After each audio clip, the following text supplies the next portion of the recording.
Hi, I'm Shukti. Hi, I'm Shukti. Hey, I'm Shreya, and welcome back to Need a Natter.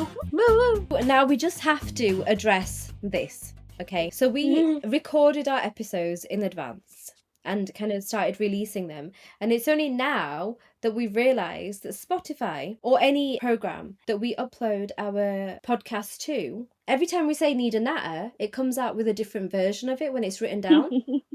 So last time I checked, it was Need Anator. I don't even, was it Anator? I don't know. But that's what it said written down. So just to clarify, Need a Natter like a chatter. With a question mark. We're asking you. We're taking permission. Oh yes, maybe I need to Yes. change my tone. Need a Natter. Not Not a Need statement. natter. It's a question. But we do. We always do. We need one regularly. We need one daily. Right, guys, what have you lot been up to? I've been to work early in the morning, came back, ate some food again, and then a third time. Yeah. And now I'm maxed out. That's me done. And Did and I have spent the day together, more or less, since I am now back at home for a while. And we spent the day together with her kiddos, Having a picnic. having a picnic, having a swim, having a general chill. And the kids got so mucky. I don't know why you're saying chill. That was not a chill day from what I've heard. It was in parts. So it was the last day of school and they decided they're going to slide down a hill repeatedly. Explain how. Oh, in trays. You know the slidey trays that you get to put your pencils in and your papers in? They took a tray each. I'm saying another kid from the school was sliding on a tennis racket down the hill. Okay.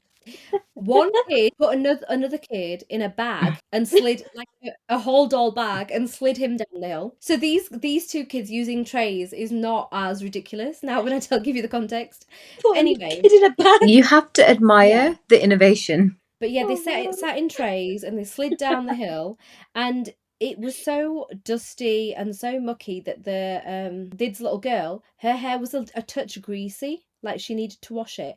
A touch greasy. But by the end of this, the hay or the little bits of dirt that had like flown into her hair had acted like dry shampoo, and Natural somehow dry shampoo. natural dry shampoo, and somehow she ended up with like really nice mattified hair by the end of it. I don't know how that happened because I swear I've spent a bomb on getting dry shampoo so I don't have to wash my hair. You just need to roll around in dirt. That's it. Yeah, just slide down that hill. I never thought you could go sledging down a slope that doesn't have snow. Oh, I've done this at school. I did do this at school, but not with a tray. I've not done it on a tray. This was on my bottom, straight down the hill. I've done it on my bottom. But I've never used apparatus for it. I've done it in a tyre, like a wheel tyre. That sounds I've done it in fun. that. Interesting. What crazy last days of school have you lot had?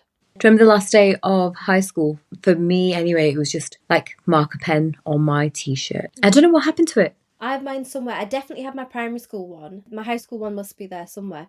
But my last day of sixth form, okay, this is crazy. So our school was next to an Asda, the supermarket Asda. And basically one of the guys in my sixth form had some revenge that he wanted to get on some other guy. So he bought one of, you know, those massive fresh fish. Oh my gosh. Okay, I don't even know where this is going to go. The biggest one, I don't know, it must have been at least 3 feet long.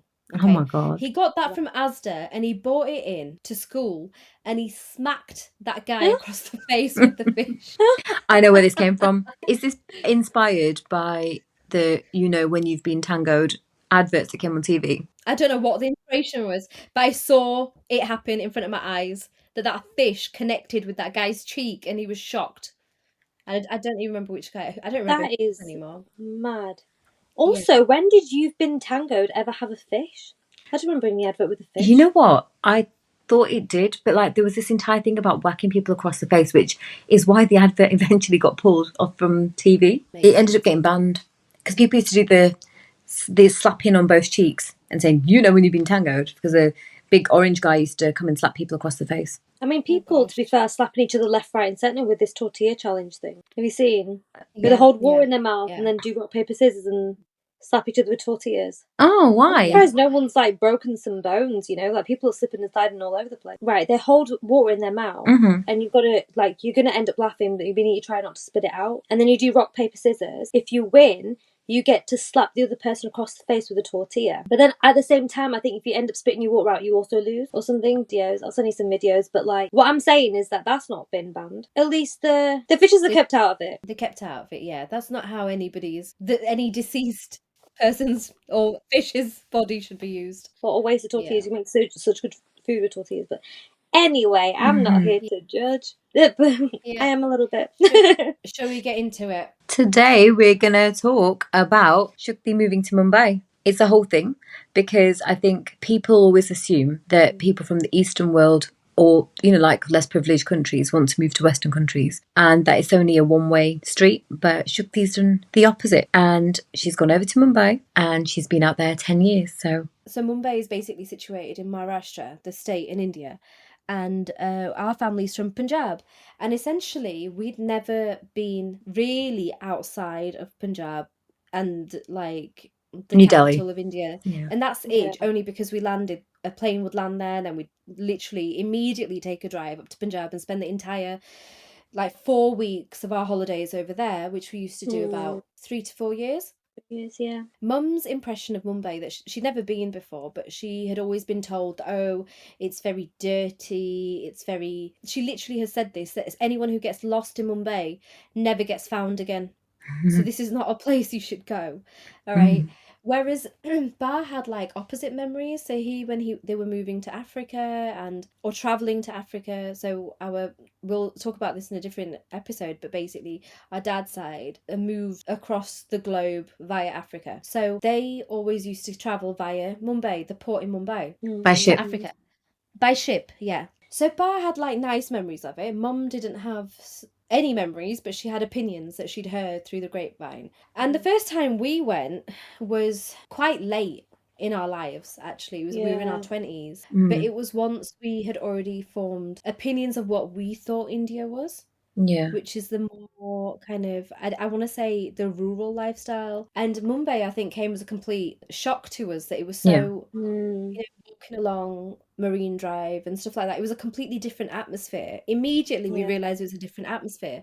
It was a lot more commercialised. It was modern. Yeah. So, I mean, that was my opinion of it. What was your lot's opinion then? Yeah, I find it really interesting that whenever anyone of South Asian descent in the United Kingdom, for example, says, oh, I'm going to India, for example, they don't mean the country, they mean their ancestral village, typically. And it usually is a village as well, because people left generations ago. The people in the towns probably didn't leave as much as the people in the rural parts of the country. So our Indian family were in rural Punjab, where it was a very simple life and it was fun, but we had no kind of exposure or inkling as to what a more modern city would look like, because we had been to Delhi, or New Delhi, the capital, but that was more for the historical sites. So this was purely something that's more modern than that even. And it did take me by surprise. I was pleasantly surprised, but at the same time, I think that I had a very positive image of it in my head. I'd always wanted to visit, and I think I was quite excited about visiting. I had it set in my brain what I wanted to do, but I think my entire opinion was okay, I want to see these sites, because these sites are what I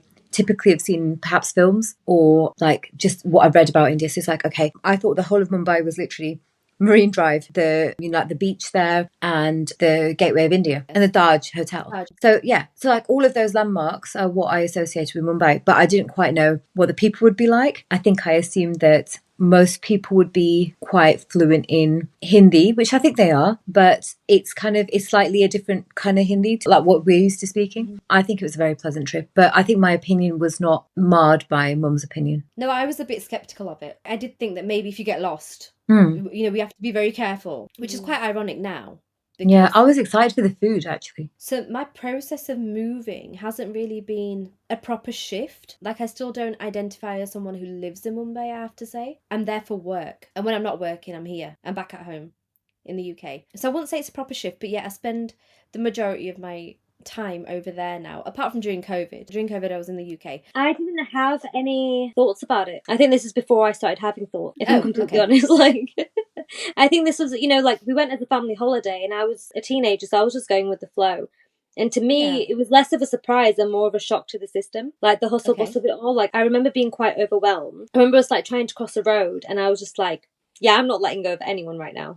Like I was just so overwhelmed by the city, because like you said, we'd always been to like the rural side where everything's a lot slower and it's more chilled, and we're having family time and a lot of rest and eating our bellies full, and it's very wholesome. And then all of a sudden it was a real shock to the system. It was like, is this the same country? We were on the move constantly, trying to see as many things as possible, because we weren't there for very long, were we? I didn't think it was like a full week. I just remember being like probably very quiet at that time, just following whoever was walking in front of me. But now I really like it. I really like it. Okay, so just for everyone that's tuning in to us, in the previous episodes, or if this is your first time listening, I don't know, I refer to these two as Divis, which means sister. They're older than me, so that's what I say to them, because oh my god, I respect them so much.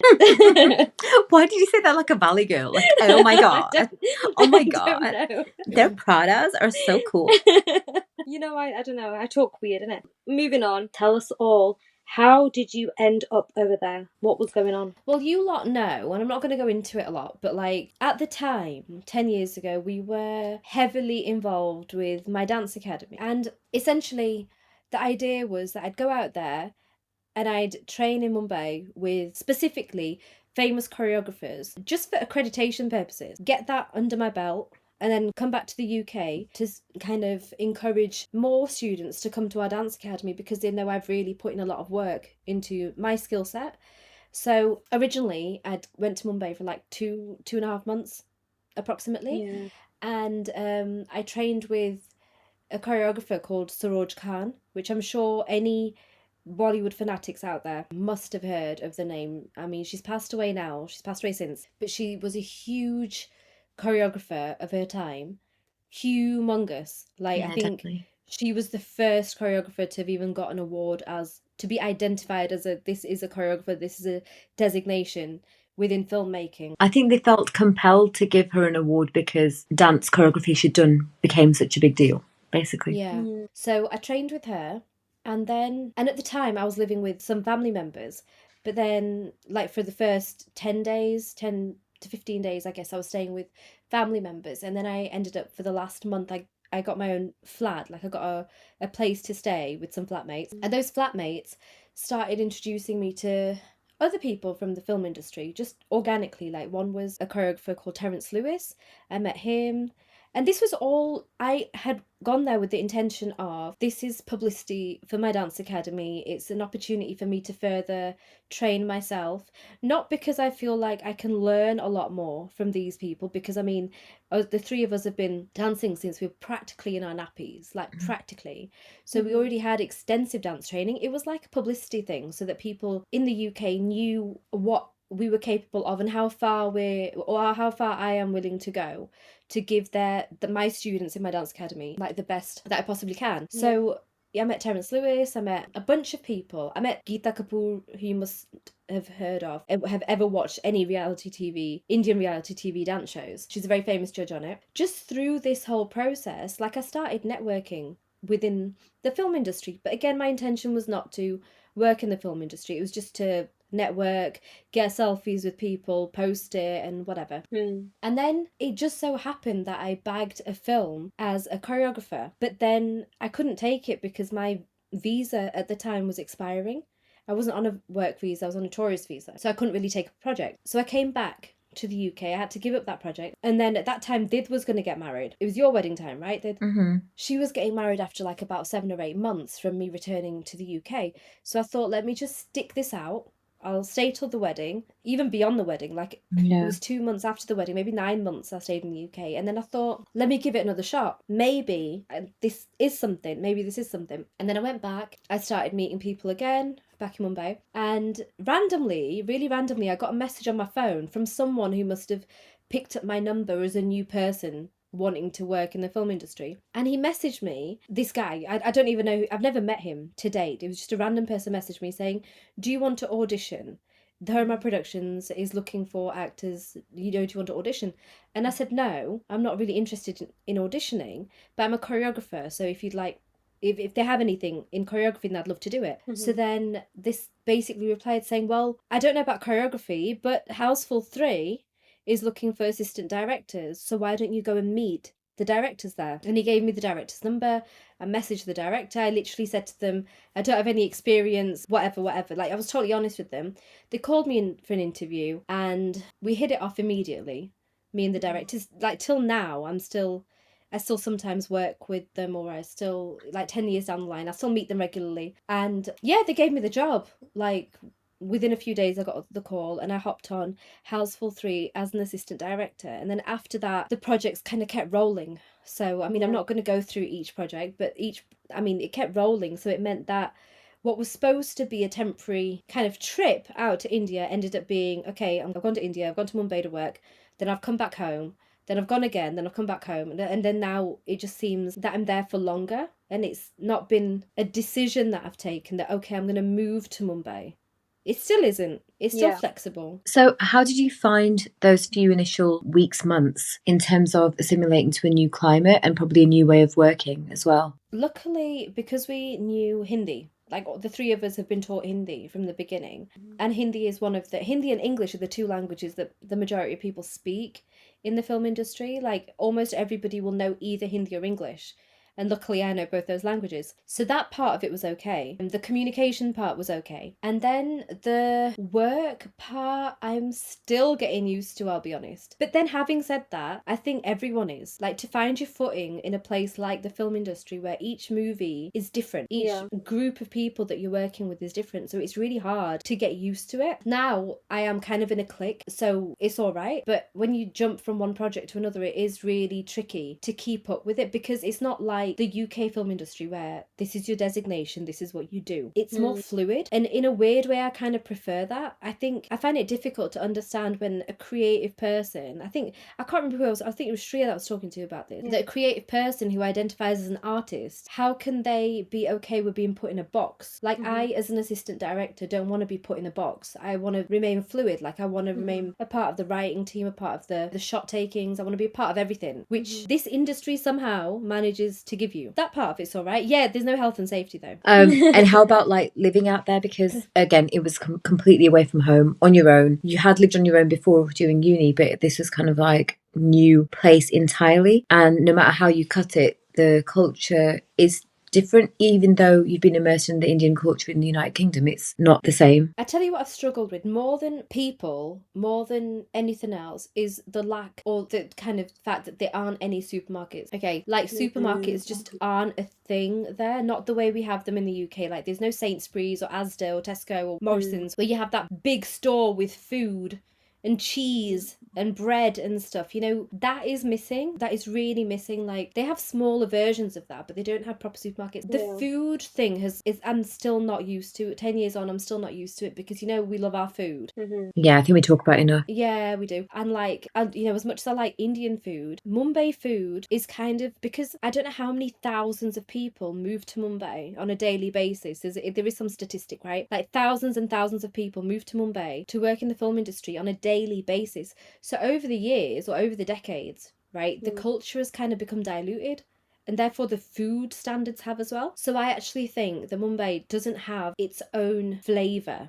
It's kind of hit and miss quite a lot for me. So the food aspect of it is different. However, I find Mumbai safer than the UK to live in as a girl on her own. See, I think a lot of people might find that interesting, because I think the global narrative is that India is an unsafe place, particularly for women. I mean, I've obviously experienced what you have, in the sense that I have been out to Mumbai and I did think it was very safe. But I think it's something that's a bit of a hard sell to people, because they just assume that it's going to be a certain way. But I mean, there's living evidence is me that I roam around after shoot. I'm reluctant to use Ubers for some reason when I'm out there. I prefer to just get a rickshaw. I find them more convenient for some reason. So after a shoot, so basically your shooting hours when you're filming can be any time of day or night.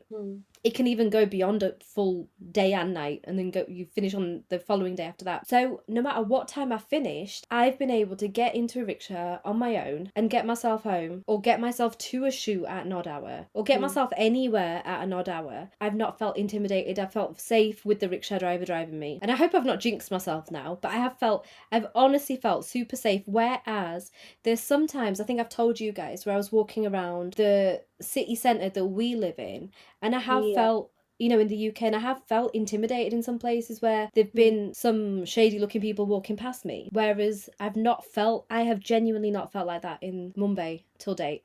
I think one thing I thought was really positive when I visited Mumbai. I've not visited very often, but whenever I have, is I think that there's a local kind of camaraderie in terms of like the way that the people are. I think they all share like a very common state of being. Like they're very kind of happy-go-lucky, happy to help, don't really discriminate that much in terms of the opinions. So they don't really, and again, I'm not talking for everybody, but I think like the general rickshaw, tuk-tuk drivers, whatever you want to call them, they are fairly respectful. You don't get stared at as much, I think, as well in Mumbai compared to other Indian cities, because I think they're used to seeing people wearing any type of clothes or from any walks of life. They're used to seeing Westerners, whereas I think people from Western world would get stared at a lot in other cities. I didn't feel that, and I think that makes me feel kind of unsafe in other places, like, you know, when you see eyes burning into you literally and you're like, oh my god, what does that look mean? Do you think this is because the demographic is so diverse in Mumbai, like everyone's kind of from everywhere trying to make it in Mumbai, that everyone's just kind of accepting of the diversity, and that's why there's not as much of... I don't think it's that, because Delhi's diverse. I can't explain it. I think part of it might be credit to the Maharashtrian culture. It could be. Yeah, that's what I attribute it to, because I think it could be. There's just like kind of almost a respect there for other humans, which I don't necessarily see in other places. When you're saying respect, that's a bit of a blanket term, because I think maybe respect in the sense that if there's a girl walking down the street, people will not stare at her. That's what I meant. With these lecherous eyes. But will a rickshaw driver get snappy at you if you don't have the correct change? Yeah, he will. And have I been in arguments with the rickshaw drivers plenty of times when they refuse to take me? They refuse to take me because it's raining, and I'm like, well, you know, one of them refused to put his cig out while he was driving me and then asked me to get another rickshaw. So I was like, this fare is more than the cost of your cig. Like, you can buy another one. But he'd rather, like, finish a cigarette than take me to my destination, which really did my head in. So there's loads of times where I've had arguments with people, and they do snap back at you. So that, in that sense, there's a little bit of a problem with the respect. Like, the customer service, rickshaw drivers do not observe customer service, obviously. I think there's also the entire thing that I think you've encountered in terms of like this living situation. It's not very easy to find digs. But again, it's because of almost, I mean, this is my interpretation of it. Is it due to they want to maintain a certain kind of culture? I don't think I agree with it, but they want to maintain certain standards of kind of the property and the area, and that's why they kind of push out other demographics. Or So let me just explain what they're trying to say here. Okay, when you're renting a flat or renting a place in Mumbai, people tend to be quite particular about who they're renting it to. So if you are not married or you're not living with your family, you tend to have more difficulty in finding a place. But the reason for this is generally, which I understand to an extent, but I think they need to look at who their person is and kind of do a bit of research into them or have an interview or something, because a blanket term of no, single people party, therefore they're going to trash the house, they're going to do drugs, they're going to, you know, have random people walking in and out. That isn't the same for everyone. Like, I am not someone, like, I have dinner parties, but I don't have like loud parties in my place, because frankly, call it laziness, call it whatever, I want to have the freedom to leave a party. Therefore, I will not be hosting it in my own house. And secondly, I would then have to be responsible for clearing up the mess. Therefore, I would not be having it in my house. So dinner parties with like a few people, that's where I draw the line. And I don't smoke. I don't have a pet. So it's not like I raise any red flags for a general landlord, but I have been rejected so many times for basically not having a babysitter. Like, not having a husband to look after me, or not having my family to look at, like my dad to look after me, or my mum to look after me. Like, I don't have a babysitter, therefore I must be creating noise all the time, or mess, or, you know, I'm a noisy slob. You know what I mean? Because I'm single. So that's been quite a frustrating process. It's been quite frustrating. I think you guys have really heard me complain about this a lot. It's been terrible, and the places that allow the single people would maybe not be as nice, or maybe they would have other single people, and I don't want to live around loud single people. So that's another problem that I face, because I'm not a loud single person. Also, another thing is that there has been a lot in the news that's been said that, you know, aspiring actors or aspiring filmmakers or whatever have been found having ended their lives in their flats. It ends up being really difficult for the landlord or the person who's renting out their property. So I do kind of get it. Even if incidents like this don't happen very often, I think we hear about them at least annually. Yeah, I think they make Right. a lot of headlines and people speculate about them. There's always speculation around what caused the death or whatever. And it must be really hard to rent that place out to somebody else after. Exactly. Yeah, I don't think they care. I don't think the landlord, I mean, I'm being a little, harsh here, but I don't think they'd really care about the cause of the end of life. I think they would be more concerned about people not wanting to rent their flat again because, that space, yeah. I mean, I would, if I found out that something like that had happened in the flat that I've gone to see, I probably wouldn't go because I get spooked, right? Yeah. So I probably wouldn't rent it out. I probably wouldn't follow through with it. So I get it to an extent that they prefer not to rent to single people, but then I do think you can kind of suss it out by meeting people and seeing their lifestyle or doing a background check. A simple background check. Where did you live before? Can you get a reference from your previous landlord? Or whatever. That should be good enough. Do they ask for references? No, not at all. Right. They don't ask for anything. I mean, at least I've not. They do a police verification, making sure that you don't have a criminal record or whatever, but like they don't ask for, can you give a character reference? Like, can someone give a character reference for you? That hasn't been a thing at all. That part of it is frustrating. Have you found your own community out there then, in terms of expats, maybe people who are local? My community is film industry people. I don't know anyone outside of it, apart from our relatives. Like, we have a couple families who we're related to. They're the only people that I know outside the film industry. I don't know anybody else. So whether they're local, global, I don't know, from down the road or whatever, I don't know anyone else. I don't know any local people apart from my maid. No, she's not local either. She's from Nepal. Oh. So I don't know anyone. I don't know anyone who's like a local person at all. So I mean, the film industry is a community. Now, what I will touch on, and I can't remember if I've told you guys this, because it's from my very, very initial days in Mumbai. So I don't remember how much I was sharing at that time because I didn't want to freak anybody out. We were always freaked out anyway. Yeah, we were. Yeah. We were so like on edge when you first went out there. It worked both ways. Like, just like you didn't want to freak us out by telling us negative experiences that you were going through, we also didn't want to freak you out by saying, are you okay? Are you okay? Every 5 seconds and checking in on you. We kind of let you be for that very reason. But at the same time, we were amongst ourselves very nervous about the situation. So, I mean, I have had some bad experiences here. But from my initial days, like I'm talking before Household 3, like before I got my first film, before I was given this kind of blanket of protection by the people that I started working with. And when I was meeting people and, they were like in that thing. So when people say to you, or when you hear famous people, if you guys follow cinema in general, whether it's Western or Eastern or whatever, when you hear famous people give out statements like there's no such thing as female exploitation or casting couch, there's no such thing, our industry is one big family, that's all a pile of rubbish. Yeah. Okay, it's absolute codswallop. Okay, because frankly, basically, if you guys were to look at my IMDb, you'd see that I've done various different projects. Some are quite big, and those big ones, because I'm affiliated with them, do give you protection, which no one tells you about, because it ends up looking intimidating to smaller filmmakers or medium filmmakers or any filmmakers. So there was this writer that had asked me to come and see it via somebody had asked me to come and see him. And he's a famous writer. He's an elder guy, like he must have been easily 30 years older than me. Easily 30, maybe 40 years older than me. And he via someone said, ask this girl, tell her to come to my office, and my office is XYZ, address. You didn't tell me at the time, but you told me some time after. Right, okay. So he called me to his office. When I got there, it was not an office, but I was super naive at the time. I was really new in Mumbai, and I'd already met these famous people.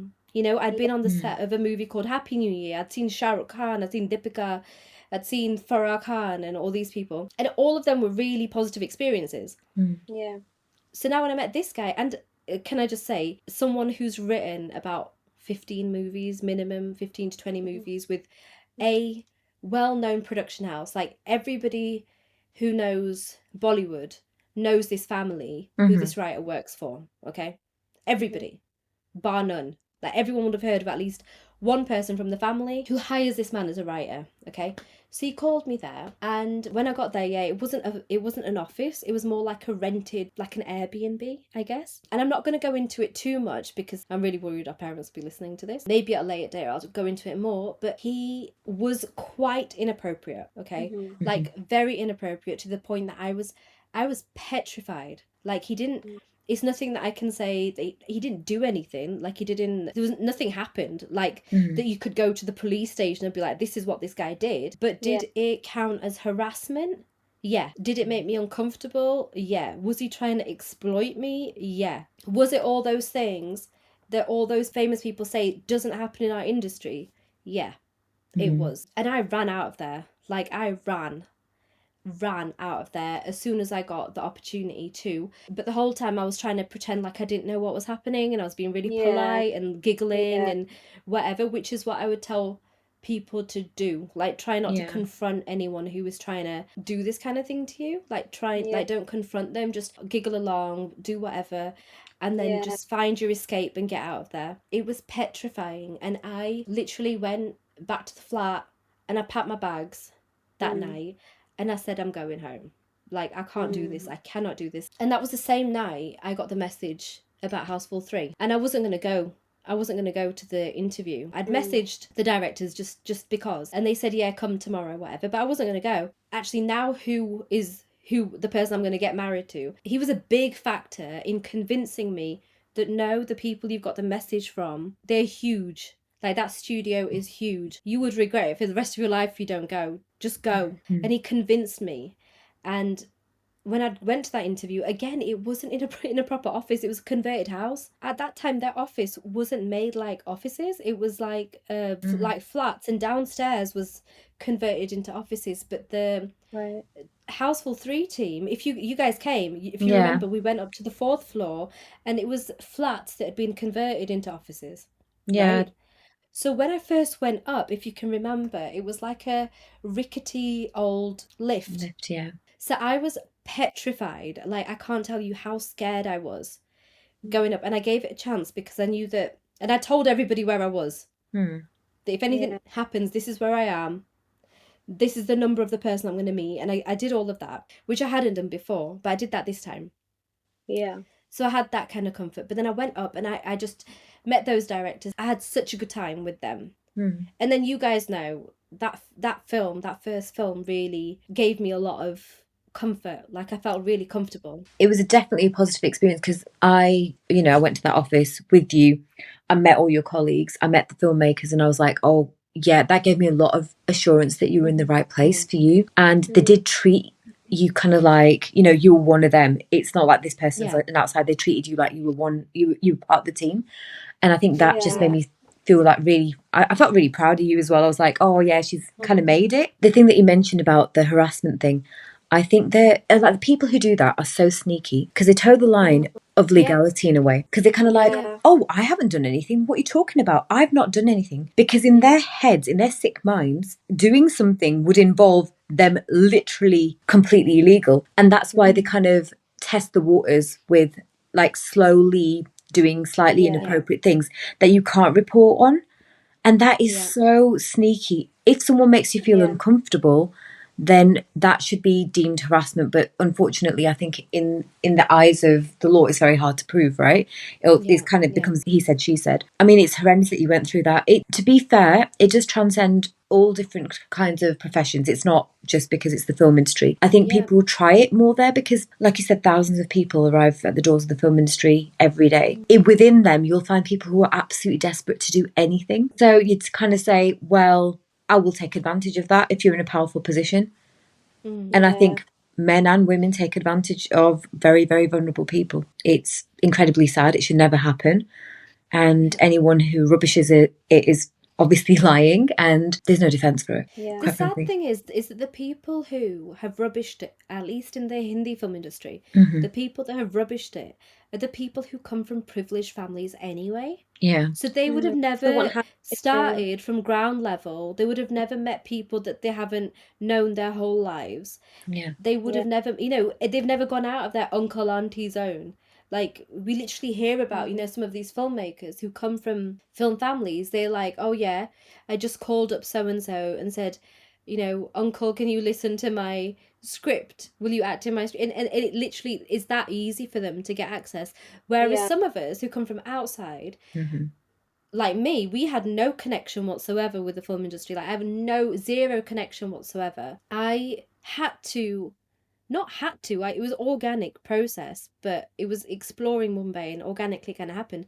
But I met people from the ground up. Here, check this out. That same writer who I met, who was disgusting when I met him, Yeah. had also worked on a film with one of my friends who became my friend afterwards, like Yeah. 3 years after this incident. And I asked, and she told me that she'd done a film, and I'd remembered that writer, because I mean, when things like this happen to you, right, you never forget that person and No. everything about that person. Yeah. Yeah. When she told me the film's name that she'd worked on previously, I was like, "Oh, do you know this writer?" And she Yeah. said, "Yeah, he's so sweet. He treated me really nicely. He treated me like his daughter." And now the thing is that girl comes from an influential family. Right. Okay. So Yeah. she would have never seen that side of him, right? Whereas I've come from a family that they don't know. Yeah. Yeah. You know, it's not about how well to do your family is. Like, if they know you, they're not going to try that. If they don't know you, they will try that. Yeah. And it's as simple as that. But luckily, that was it. Like, that blanket that I got from my first film Yeah. onwards, Yeah. there's not been any other incident after that. That's so good. Luckily, it was just that one time. But I think it's very important to find your clique. You Yeah. have to find your clique. I was going to say, what would be your advice to any aspiring filmmakers or any aspiring people who want to enter the film industry or even move to Mumbai? I would say right now, the current climate is very tricky. Post-COVID, there's been a huge shift in movies globally. Okay. Yeah, So definitely. the market is really pants right now, if I'm honest. People have kind of freaked out. They don't know what is working, what's not, what project's going to make money, what's not, and they're taking it all slow. So a lot of projects, a lot of feature film projects at least, like other projects like ads and stuff still getting made, but feature film projects, which is what I do, kind of been put on hold until they don't get into the swing of it again. Yeah. I think people need to just get back to the cinema as much as possible and encourage filmmakers to keep making films, because without that this industry is dead. And it's all just going to be And more reruns. yeah. Don't you think also because of the whole post-COVID thing that you mentioned, everyone started making like more series as opposed to stuff that would release in cinema like movies? See, even series is fine so long as people are still making things. But unfortunately, what happens with series is that there's not as many as them as there are feature films that used to get made. Feature films are like relatively quick to make and put out as compared to a series, because the number of hours you have to film, Yeah. right? Yeah. So it doesn't generate as many jobs. So we need to keep the same way we need to keep shopping to keep our Yeah. high street alive, like go out and physically shop to Yeah. keep our high street alive. The same way we need to still go out and watch movies, so to keep our cinemas alive, because we all feel bad when a local cinema gets shut. Oh, yeah, Yeah. definitely. You know, Yeah. we all feel bad when it happens, but are we kind of responsible for that? We are. So Yeah. just circling back to your question, that what would I advise people? I'd say don't make any shifts right now until the market doesn't settle. And give it a year or so or whatever. And until then, just try and work locally with whatever local shoots are happening. That's what I would suggest. Because frankly, there's just not enough work out there right now, Yeah. unfortunately. And there's not enough work to kind of satisfy all the aspirants, right? Just Yeah. because it's a city of dreams, really, is Mumbai, isn't it? It's seen as that. And also, what's happened is in the 10 years since I've been there, it used to be easier. I mean, I was really lucky that I got the job when I did, because I think it was difficult then as well. But to get your foot in through the door, to get your first job, is absolutely like I think it's the toughest industry to get your foot in through the door. I don't know any other industry where it's this tough, because everywhere else, you have your qualification, you go for interviews, like you can there's a proper interview process, right? Whereas here, it's not about how good you are at your interview. You have to network, you have to meet people, you have to form a relation with that person, and when that person likes you, they will then want to take you on their project. Because I don't know about the Western world, to be honest, but Indian movies or Hindi movies are made with heart. They're not really made as a project, like you're constructing a building. Let's get the best architect, let's get the best engineers, let's get the best builders, whatever. It's you're making, or at least in the clique that I'm in, okay? The clique that I'm in, it's more about heart. So what does this person mean to me? This person means a lot to me. This person's like my family, this person's my friend, this person is someone that I've known from, like, I've worked with before, and that's why you get in. So for a new person to make an entry is, it's really tough. It's really, really tough. I don't even know how, like, if I compare the first film that I worked in, there were 1, 2, 3, 4 people that came in just in my team of seven or 8 people. 4 people came through the interview process then. Okay. Now the last film I worked on, 1 person came through the interview process.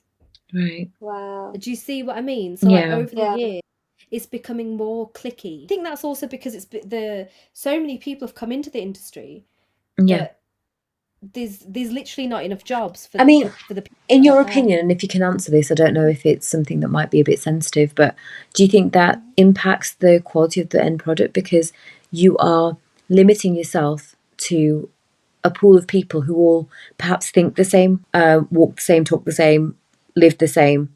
They're not from different walks of life perspectively, right? So because if everybody comes from the same level of privilege, are they getting a real insight into Joe Public or into the subject matter, that they want to make films about? And a lot of creative people are introverted as well.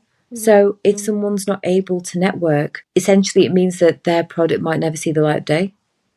Yeah, probably won't. And that's the thing. It's like, do you think that inherently impacts the quality of the end product that's made? It probably does. Okay, it probably does. That you should interview the correct people. You should but then at the same time, my perception of this has changed over the years. Like before, I would have thought the same thing, that no, you should hire the correct people. You should do whatever. But now I do feel like when I make my first film or when I make a project or whatever, I would feel more comfortable taking someone that I at least know on some level. Yeah. But then having said that, I'm contradicting myself in life here, because I am saying that I would rather go with someone that I know, but now just today I've hired a cinematographer who I don't know, I've never met. I've just seen her reel, and I just told you guys that she's jumping on board, and I just liked her vibe. I've never met her, so I think I'm contradicting myself. And maybe it should be a bit of both, right? I think we can mix it up a little bit, but I think what has happened is that at least a lot of people but then see, the project that I'm making is just it's quite small, on a smaller level. When you have a lot of money involved, you're making a big film, you probably don't want to take a risk with unknown people, right? But however, if you're not getting the right technicians in, you're probably not making the best quality product you can. So it's kind of like, it's a tricky situation, because obviously you wouldn't want to go with someone you don't trust. However, if the people you trust are not as qualified as you need them to be, you're not going to get the job done the way you need to. It's not about qualifications, it's about, was your last film a hit or not? That's it. Yeah. It doesn't matter. Like if you look at some of the top studios or production houses in Mumbai, okay, if the movie's a hit, the one that they've made, that their last movie was a hit, even if it's pants, and they fluked it, like maybe it was a bank holiday or whatever, like these guys have epically fluked this, okay, they will still get their next film. Even if they're a bad director, bad cinematographer, bad whatever, the music's just kind of gone viral. Even if it's bad, that person's going to get their next gig because they're known. Yeah. Do you know what I mean? Because people know them. It's not because of the project, because I think as of today, not many people go and watch a movie based on who the director is. No. Majority. I mean, if like there's 100 movies that have come out in a year, maybe 1 or 2 or 3 of them you'd go and watch because you know who the director is. The rest of them you probably wouldn't. It doesn't really bother you. It's about what the package is. But if the director, even if it's an unknown person, has made a hit before, they're gonna bag their next gig. Yeah, it's not dissimilar in Hollywood either. Yeah, it's pretty much the same format in that respect. I've got a question about your life in Mumbai outside of work, but socially. Because I really rate you for this. because I would not describe you as an extrovert. Okay. But you somehow managed to make it out as though you are one. And this might be like a shocker to anyone that thinks you are one, but I know you're not. Not. Right? Yeah, I know, but like you really pull it off. Can be an extroverted introvert and an introverted extrovert. You're an extrovert. Me. Yeah, You are. Yeah. I don't think I am. You're a double. Yeah, you are. So I'll be honest. You're a double positive. The perception that people have of me at work is that I'm really introverted, I'm really analytical, and I like to limit social interaction, which I think is all true now. I think that's all false. No, I think that's all rubbish, because today at that picnic, I was, oh my God, I was literally like, oh no, and I'll have to talk to people. I hung out with the kids, okay, because I didn't want to talk to the grown-ups. But you don't know the grown-ups there, right? I know the grown-ups. You don't know the kids either. Yeah, that's true. I know the kids either. No, but I think she means my kids. I think she means my kids, right? I was with a bunch of kids. Like, but then when you're with my kids, by default, if they're playing with other kids, you'll be talking to the other kids. Plus, the kids are extrovert, right? All of them, pretty much, with the exception of one of mine. But no, I know the parents of the kids. B, we had something to talk about. We had like a shared thing to talk about, in the sense that it's the end of term and we're getting ready for summer holidays or whatever. There's something to talk about. And plus, there were multiple people who I have come across on a daily basis, and we all had that same thing to talk about. However, I don't think I can maintain a very interesting conversation with anyone for very long, because I don't really go out that much anymore. You really don't know yourself at all. But let me tell it to you straight. There is no shutting you up. My God. Yeah. Anyway, back to my question. Yeah, Thank you for proving my point, by the way, bro. But like, Shukti, yeah, like you somehow manage to, I won't say fake it, because I feel like it comes from a genuine place.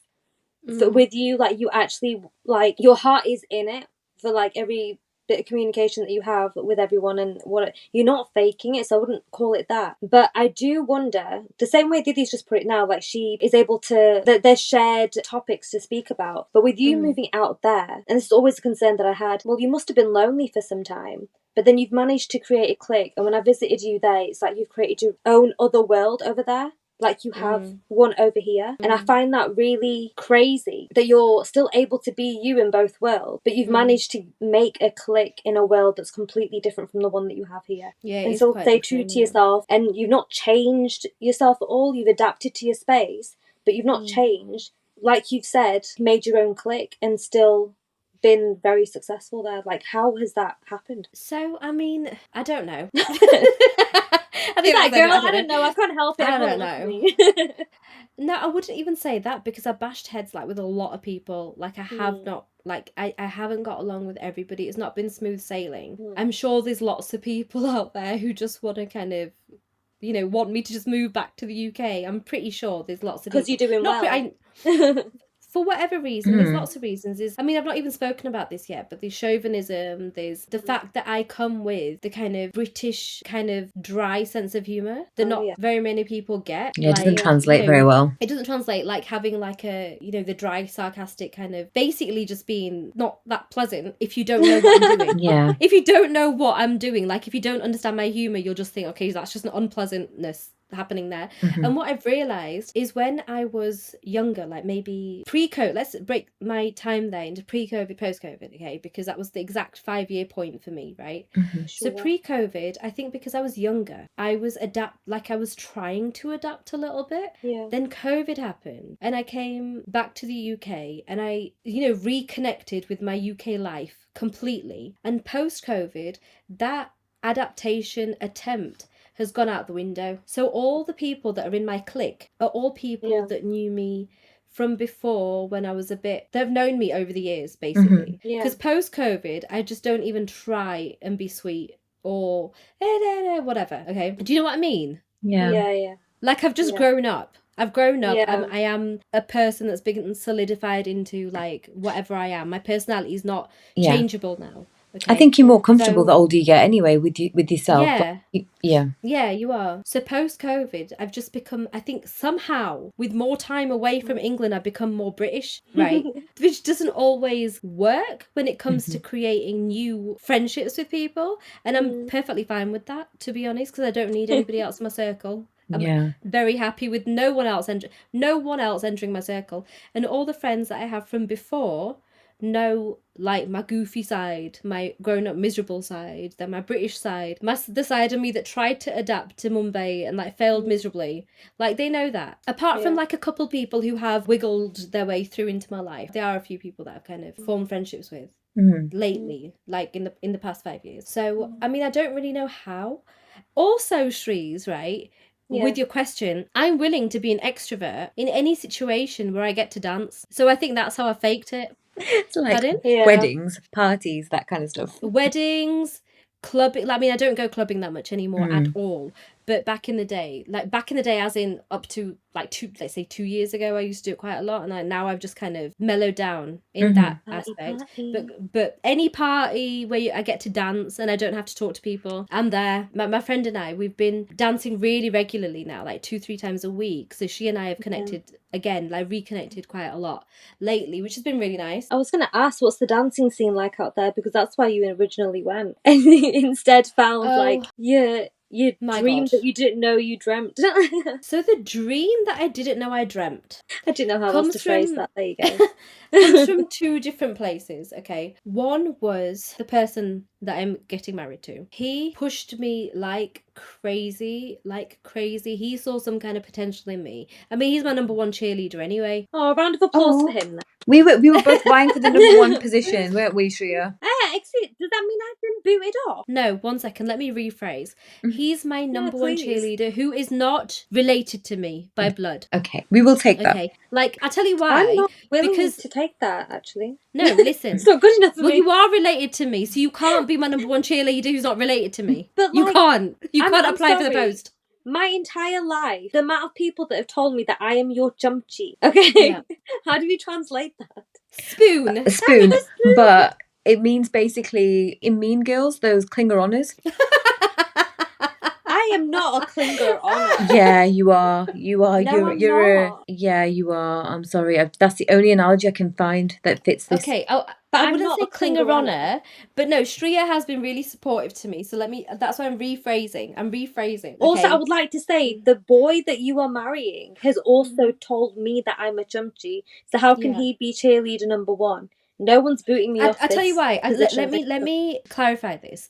Shreya, you would be supportive to me no matter what I decide to do in my life. Okay? Yeah, man. Right? That's true, innit? Even if I decided to just retire now and just stay in this room, I do not want to leave this particular room for the rest of my life. I'd be like, yeah, girl, I'll share my wage with you. Yeah, you should be like, yeah, that's fine, you stay there. And then if mum comes and mum says to me, at least go get a shower, Shreya would be like, no, you leave her alone. She can do what she wants. That's exactly what would happen. And I love it, right? However, what he's done is pushed me out of my comfort zone into something that he thinks I'd be way better at. And he saw some kind of potential. So I appreciate that as well. Okay, don't squint at me, Shreya. I'm gonna have to, because you've broken the poor girl's heart. I'm still not accepting this. Okay, I have your guys' back no matter what. Bottom line, done. I've just said that. It's not good enough for me, but go on, you do your thing. Okay, so anyway, he pushed me majorly, and he like I said, saw some kind of potential, and like I said, he's an actor as well, so he really pushed me. Like, he's pushed me over the years, like from when we were friends till now. He's consistently pushed me. That's how that changed. I don't want to name drop, so I'm not gonna say the names of any of the people that I work with, to be honest. I don't, at this stage of the podcast, I don't want to name drop. Maybe later we'll get some guests on or something, but right now I don't want to name drop. I don't want to.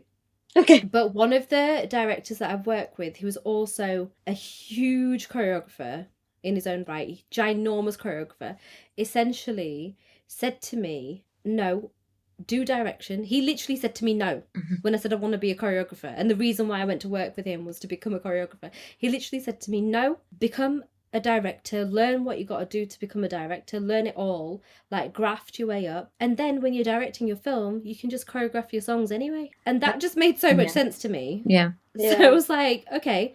And actually, now that I have pivoted into direction, I do prefer it a lot more, because what I love about dance, part of it is specific to UK culture. Mm-hmm. So it doesn't translate to the Indian film industry environment.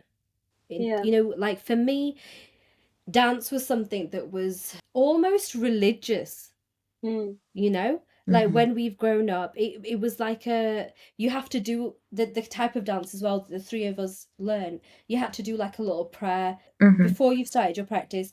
After you finish your practice, a lot of the dance movements that we learned were to do with the religion that we follow. It was spiritual. It is spiritual. Mm-hmm. Even when we're dancing to modern songs that are not religious, it's spiritual in a way. Like we give a lot of respect to our craft. Yeah. And it's not necessarily a way of earning money.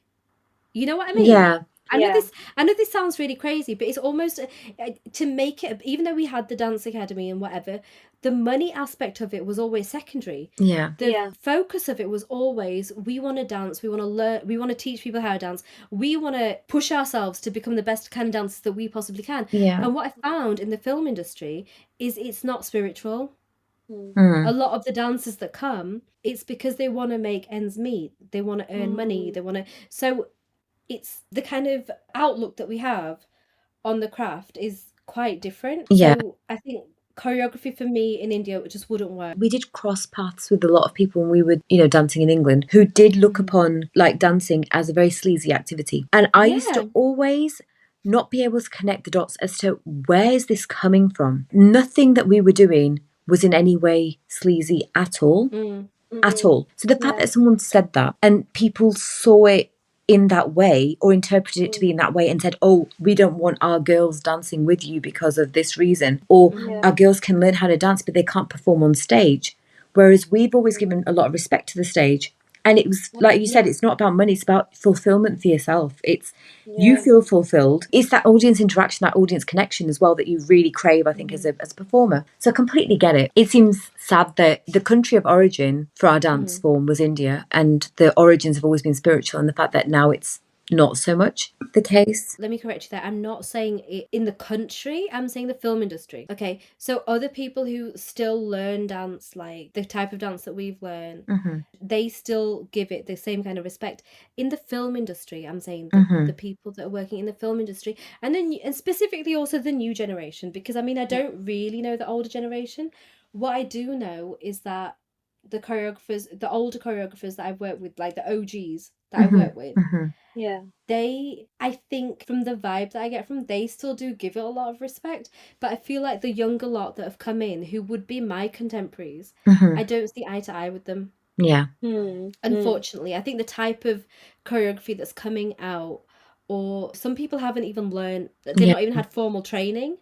And you can tell it does show when they are they've not had formal training, and you can tell. And a lot of them end up being people who are more suited to stage, but they're doing film. So the way the choreography side of filmmaking is evolving, it's not something that I tried it out. You guys know, for 1 year out of my 10 years, 1 year I did choreography, and I tried it out and it wasn't for me, and that's when I pivoted to direction, and that is more suited for me. No disrespect to anybody who's doing choreography, like by all means you do you. My way of thinking isn't matching yours, so I've taken myself out of the equation. I'm not trying to change anybody's way of working, or I'm not trying to create, pave my own path or whatever. I'm doing my own thing now, so which works better for me. It works way better for me. Also, I think choreography is more seen as a promotional gimmick at the moment, rather than before, when you used to go to watch Hindi films, especially. I mean, I'm going to talk about the Hindi film industry rather than more regional cinema, because I don't know as much about it. But it's kind of like the music was interwoven into the storyline. So you'd see literally a musical, you're watching a musical and people burst into song and they do whatever. And there used to be massive choreography sets and all that kind of stuff. Whereas now a lot of films are songless, and then you'll have a promotional song bolted on at the end to kind of get some eyeballs, to generate some interest in the film itself. So it's more of a marketing gimmick rather than a part of the film. And I wonder if that's having an impact on the work available. I don't know whether there's any shift in that. I don't know if there is really. That doesn't affect the choreography aspect at all. But as in, like, there's fewer opportunities to choreograph if there are fewer songs in films. There's plenty of opportunities because there's still music videos, and there's so many music videos that are coming out. Yeah. No, there's a lot. I think the choreography industry or the musical industry is still thriving. Yeah. It's the specifically feature films that are kind of taking a hit, which unfortunately is what I am in completely. But I think everybody needs movies. No, we do. As a planet, we need movies. These waves in the industry keep coming and going. Yeah, they do. There's always a dip. Every 20 years or something, there's a dip. There was a dip in the 80s. The 80s was massive because they said that they assumed that cinemas would die out because there was the advent of VCRs and you could watch films at home. The home cinema thing was really thriving at the time. But now when you go to the cinema, it's more for the experience. I mean, obviously you can just wait for the film to release on Netflix or whatever. But it's more about the communal watching experience. It's more about sitting in a comfy recliner seat with your popcorn, and it's like an event. Yeah, cinemas have evolved so much, haven't they? Yeah. But what is the cinema vibe like in Mumbai? What's the experience like watching a movie in Mumbai? Oh my God. Okay, so it can vary. Okay, it can go from being super sophisticated, just a small number of people in the audience, like let's say 30 to 50 people in the audience, or seats even, not even people, seats. And it's like really luxurious, like you press a button and someone comes and gets your order. You recline all the way down. You can like you get those seats that kind of move. Like a 4D experience. Sounds like a spa. Yeah, you can get that. But at the same time, you also get those cinemas where you know the tickets are dirt cheap. It's accessible for everybody. There's 1,000 people, 1,000 seats. Wow. Okay, 1,000 seats. People are like whistling. It's the complete opposite of the sophisticated thing. Like the chairs are rickety and like half broken. They don't even have air conditioning. They just have those slow ceiling fans. But the experience there, when you go and watch, one of those event movies where like an event action movie, there's no better place to watch a movie than in those cinemas, because everybody watches it like it's you're part of the same community. You whistle when the main actors come on the screen. You can sing along with the songs. You maybe get up and dance when the song's on. So it's amazing. Like that experience is, you can't translate that to UK cinemas at all. Like it's like a concert. Literally, it's like a concert. Like you mentioned that you miss the supermarket experience in Mumbai. Is there anything else that you miss, and is there anything that Mumbai has over the UK, for example? What Mumbai has over the UK, like I said, is like general safety. I have felt on the roads, on the streets of Mumbai, getting from A to B, I felt really safe. That's good. That is what Mumbai has over the UK, because I think right now the UK is making headlines globally about how bad the crime rates are. Okay. And all of the UK. However, I'm specific. This is specific to Mumbai. And it's specific to the area of Mumbai that I'm in, which is the film part of it. I don't know about the rest of it, to be honest. What else do I miss about the UK? I miss the air. I miss the water. I miss like the air in Mumbai, because it's like by the sea, and because it's hot over there, it's a little heavy. Whereas the air where we are in the north of England is a lot fresher. It's crisper, it's fresher. I really miss the air. I know that sounds ridiculous. No, it sounds perfectly legitimate. I miss people saying please and thank you. You miss cheese. I miss cheese. Yeah, food is the whole supermarket just got covered in it. You miss your all of it, beans. all the food. Baked beans, man. Baked beans. Baked beans and cheese. Cheese, bread. You dairy dunkers. You know what? People don't get the baked beans obsession at all, like globally. Like, unless you are a British person, or I think maybe Australians, I think they have a bit of a love for baked beans as well. Puddings. Yorkshire puddings. Yeah. I miss having an oven in the flat. Oh yeah, ovens just aren't a thing, are they? Ovens aren't a thing. So when I move now into my new flat, I'm gonna get an oven, especially. Yeah, ovens are great. I use my oven like so many times a week. We're gonna bake Yorkshire puddings. Aunt I Bessie's. don't know. It'd be some basic stuff, yeah. Because I don't like even being in the kitchen. You know that. but I just want an oven so I can do oven related things. Can I just say something? A baked potato, jacket potato in an oven is the best. Baked potato. It is the best. So like it's great for roasting veggies, roast potatoes, anything like that. It's just ovens are supreme for things like that. Oh, we didn't actually even touch on the whole chauvinism thing as well. But another thing that I really found when I came to Mumbai was that it is so far behind the UK. I know the UK also deals with a lot of like chauvinistic stuff, a lot. But at least the people who are doing it are aware of what they're doing. Yeah. Like they're not ignorant to it. They know that I am being a doofus and I'm doing this and it's wrong. They might not think it's wrong. No, they think it's right. Yeah. For example, right, just today I was made aware that on one of the film group chats, UK film group chats, somebody had put up a job post to say that we want to make a project that's all female crew members. Right. And a bunch of men, the UK film industry, got triggered about that and said, no, why do you only want to take women? Now, why do we only want to take women in that project? It's not my project. I don't know why I said we. But why do they only want to take women? Is because they want to encourage more women into the film industry. Because it's already a massively male-dominated industry. Yeah. Okay? That is why. Yeah. That is why they want to empower women, which we do still need. We're still not there. You know, we're getting there. We're still not there. Yeah. Now, the people who are saying, oh, why do you want to do this? They know what chauvinism is. They know what feminism is. They know what is happening. They've just decided they want to have a different point of view, which is fine for them, but they at least are aware of what the issues are in the world. The problem with Mumbai is that people are still getting educated on these terms and what all this stuff means. So casual chauvinism without even knowing what you're doing is everywhere. For example, so basically our parents, me and the guy I'm going to get married to went to a restaurant for dinner, and the waiter comes over and gives the two men on the table the menus and not me and my mum. This is in Mumbai. Okay? Yet the people who will be making the decision about what we eat, the decisive ones, is probably just going to be me and mum, because men don't have any opinions. The only opinions they have is on what they're going to drink. Yeah, that's so true. Yeah, but that's just our four. Sometimes all four people will want to order different things, or everyone. So why would you not give a menu each? You know what I mean? Or if I go in, and it's always when I go with the lad, when I go with the fella, anywhere, it's always, hello sir. I don't get acknowledgement half the time. That's around the city.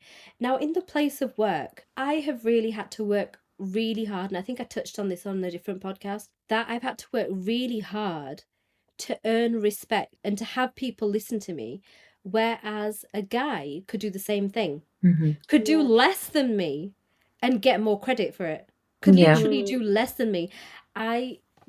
I'm really frustrated by this, and all of the the strong women that I have worked with, I see them work harder and do more, put in more hours, and I see men in the same post doing way less, getting more credit.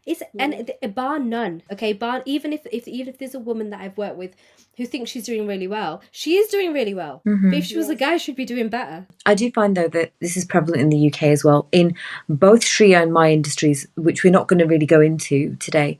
But I think that women do face barriers at work still, the world over, in every industry. Even in industries like teaching, where women are more dominating than men, in the sense that there's more women than men participating in the workforce, there is still that hurdle. Even in nursing, where women, again, are disproportionately represented. It's terrible. It's absolutely terrible. We're not on a level playing field at all. And I'm not even talking about wage parity here. I'm talking about just general attitudes towards women. It's been assumed, for example, that for me at work, that I will not be providing for the household, therefore my work is not as important. Like at work, people have assumed that she won't care if she doesn't get a pay rise, because which household is dependent on her? Whereas I've seen guys literally walking in and getting a pay rise on the basis that they've got a household to feed. They make assumptions. It is messed up. But again, I would say is that in what I found in Mumbai is that it is not just in the workplace. It's everywhere. It's everywhere. You step out your house, immediately it's everywhere. And that's what is not great. The city's safe for me. I can go around and I can, go shopping. I can come home at odd hours. I can go out at odd hours. That's all fine. You know, and also wearing what I want. Not necessarily being covered head to toe. Like I can wear my shorts, I can wear my dresses, I can wear whatever and feel super comfortable. But do I get the same respect as a guy in day-to-day things that I do when I'm here? When I'm in the UK, like just going down to a shop, the shopkeeper will say hello to both of us or neither of us. Yeah. It wouldn't be just one of us. I've got a hilarious memory of going to a hotel in Punjab, because I think this is maybe a pan-India thing as well, and sitting down for breakfast in the morning, and one of the waiters comes over and goes, "Omelette, sir?" to my husband, and he said, "No, thank you." And the waiter walks away, and I'm like, "You didn't even bother asking me. You didn't even bother." Like, I would not have said yes, but you did not bother asking me. You assumed. Yeah. You assumed my dietary requirements, and you didn't acknowledge me at all. And I'm sat right there with him. I think when he said omelette, sir, he was expecting the sir to tell him if you wanted an omelette as well. It's ridiculous. Why would I let any man or any other human decide what I want? Exactly. But that's what's shocking about it. In fact, the men in our life, the men we collectively know, the men that we collectively know or go out to dinner with regularly, or breakfast or lunch or dinner or whatever, none of them make decisions on food. No. None. It's crazy. But anyway, I think we need to wrap this one up. We've gone on for quite a while. But basically, just to cut this short, I mean, Mumbai has been an insane experience, maddening experience. Do I like being out there? Yeah, I do. Do I need to keep regularly coming home for mental health purposes? Like, just so that I remain to keep your sane? sanity. Yeah, remain sane, remain what I am. Yeah, and retain part of your identity, because this is your identity. Being here, you've been born and raised here, and I think you always carry that with you. Yeah, but then what I'm saying, what I need to come here for my sanity for, is that over there in such a high pressure industry, people are always doing one of two things, either bigging you up or pulling you down. And it's up to you to figure out who is bigging you up just because they want something out of you, and who's pulling you down because they're hating on you. It's not always evident. Constantly. Yeah, it's not always evident. And it's almost in every relation that you make. Because every relation that I've made, like I said, is from the film industry. And for that reason, I find that I have to keep coming home. I just have to keep coming home, because this is where, I can just be me, and I don't have to think about what a person means when they say something to me, or what I mean when I say something to a person, or how I have, like, I think about the job 24/7. Yeah. Out there. Yeah. No matter who I'm meeting, whether I'm just sitting and chilling, whether I'm watching something, 24/7, and it's not healthy, but it is a job that I love. It is a job that I can't imagine that I wouldn't do in the future. I feel like this is what I was made to do. I actually think that now. And would I encourage anyone to come out to Mumbai? Probably not. I think it was quite a big risk. Okay, it was a huge risk. It was actually quite naive. I think in hindsight, I would have just said, what the hell? Like, but would I take it out of my life? No. It's important for your journey, right? I can't see myself doing anything else anymore. I don't think I would be capable. I don't think I can now just do a 9 to 5 and sit at a desk. I have to be on my toes. I have to be doing something creative all the time, which is something that I have been my entire adult life have been yearning for creative outlets. Yeah. In one way or another. So this has just helped me do that on a bigger scale. But anyway, shall we wrap it up? Let's wrap it up. Let us know your thoughts, guys. What adventures have you been on in your life? Have you ever taken any big risks? Yes. Who just wants a holiday to Mumbai? Me. Come visit me. Come visit me. I need some sun. All right then, guys. Bye. Bye. Bye, everyone. Over and out.